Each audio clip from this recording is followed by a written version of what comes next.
Assalamualaikum warahmatullahi wabarakatuh. Salam sejahtera buat kita semua. Salam. Teman-teman, pada hari ini saya kedatangan tamu Pak Menteri BUMN yang tadi disampaikan oleh Pak Kapuspen. Yang pertama adalah silaturahim, dan kami memang terjadwalkan setiap hampir 3 bulan sekali kita lakukan pertemuan ini. Dan tadi di dalam pembicaraan kami, yang pertama adalah ada satu kasus yang rencananya nanti akan diserahkan pada kami. Dan kasus ini memang cukup menarik, tetapi kami belum bisa menyebutkan dulu kasusnya karena akan kami perdalam dulu, sehingga nanti kalau kami sampaikan kepada teman-teman itu udah fix begitu. Kemudian yang ketiga sebenarnya setelah silaturahim, yang ketiga adalah kita berusaha untuk menyelesaikan kasus-kasus dalam rangka mendukung bersih-bersih BUMN. Antara lain mungkin penyelesaian aset-aset Jiwasraya yang ini cukup menarik dan cukup yang berhubungan dengan masyarakat luas. Kemudian juga tentang bagaimana BUMN waskita ke depan dan lain-lain, banyak yang kami bicarakan tadi.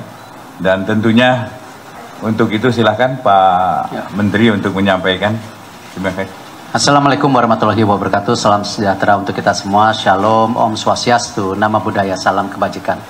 Tentu terima kasih Pak Jaksa Agung yang sudah menerima kami. Saya hadir bersama Pak Wamen, Pak Tiko, tadi juga Pak Jaksa Agung didampingi Pak Jampitsus, di mana ini bagian memang silaturahim yang harus berkelanjutan, karena kalau kita bicara sinergisitas program, tidak mungkin tidak ada saling menyapa atau mensinkronkan data-data yang perlu ditindaklanjuti.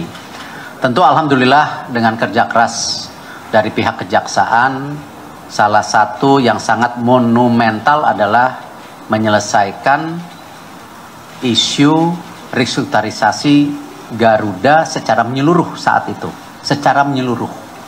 Nah, inilah kenapa kami juga hari ini kembali merapikan administrasi ataupun penyelesaian-penyelesaian lain untuk hal-hal khususnya Jiwasraya ataupun waskita.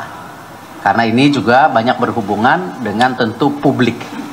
Jangan sampai publik, tadi Pak Jaksa Agung sampaikan, dikorbankan atau dicederai. Karena perlindungan kepada publik, Pak Jaksa Agung menjadi prioritas.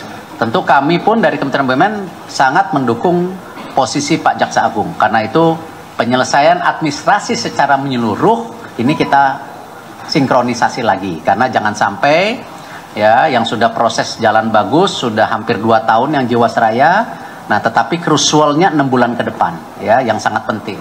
Waskita juga seperti itu, sudah berjalan tetapi juga ada konteks-konteks yang harus dituntaskan. Nah tentu ada lagi beberapa hal yang lain yang tadi saya sampaikan berdasarkan temuan, tentu yang harus didetailkan dan ditindaklanjuti ya. Memang hari ini ada kesepakatan dari Pak Jaksa Agung tidak mau bicara kasusnya dulu, karena harus ada pendalaman dulu, baru kita bicara. Mungkin kasih waktu 1-2 minggu, nanti Pak Jampitsus dan Pak Tiko bisa menyampaikan, ya, kalau sudah dapat laporan tertulis dan detail-detailnya. Mungkin itu saja dari kami. Terima kasih. Wassalamualaikum warahmatullahi wabarakatuh. Saya kira itu ya. Saya buka 1 pertanyaan atau 2 pertanyaan ya Pak. Silakan. Ada yang mau nanya nggak? Ada yang bertanya? Silakan. Dari mana Mas? Pak, nama saya Faris dari TV One. Iya Pak, mau nanya, ini kan juga di jadwalnya kita dikabarinnya ada penyerahan aset dari tadi Jiwasraya sama apa satu lagi? Asabri. Ya itu tadi belum dijelaskan Pak. Ya. Mas.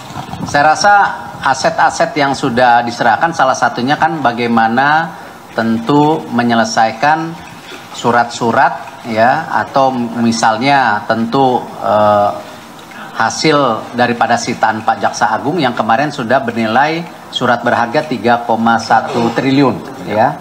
Dan ini masih ada yang dalam proses tahun ini 1,4 triliun.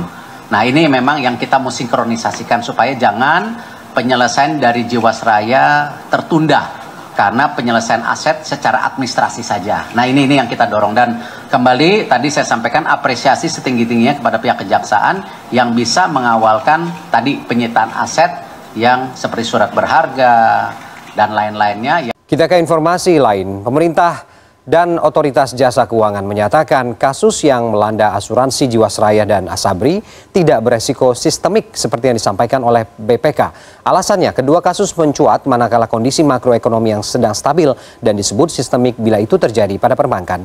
Menteri Keuangan Sri Mulyani mengatakan dalam melihat risiko sistemik, Komite Stabilitas Sektor Keuangan atau KSSK menggunakan landasan Undang-Undang Pencegahan dan Penanganan Krisis PPKSK nomor 9 tahun 2016 di mana sistem keuangan yang gagal menjalankan fungsi dan perannya secara efektif dan efisien dengan gejala memburuknya indikator ekonomi dan lembaga jasa keuangan.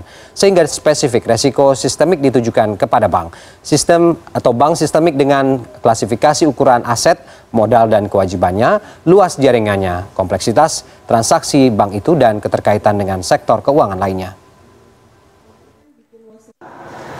KSSK di dalam melihat risiko sistemik yang dianggap mampu memicu krisis sistem keuangan, kami selalu menggunakan landasan apa yang ada di dalam Undang-Undang PPKSK, yaitu Undang-Undang Pencegahan dan Penanganan Krisis Sistem Keuangan. Di dalam Undang-Undang PPKSK, yaitu Undang-Undang Nomor 9 Tahun 2016 ini didefinisikan bahwa krisis sistem keuangan adalah kondisi sistem keuangan yang gagal menjalankan fungsi dan peranannya secara efektif dan efisien, yaitu tadi sistem keuangan yang gagal menjalankan fungsi dan peranannya secara efektif dan efisien. Ini adalah size. Kalau ini intuisinya kalau size-nya besar, ya otomatis itu kemungkinan bisa menimbulkan dampak itu. Dan itu kalau dampak interconnectedness-nya itu apa? Dampak apa? Istilahnya mewabahnya atau dampak penularannya itu merambah kemana-mana sehingga yang kena dampak itu banyak, itu potensi bisa menimbulkan sistemik. Tapi sekali lagi dalam perundang-undangan kita yang telah memuat tentang sistem itu hanya kalau itu kasus di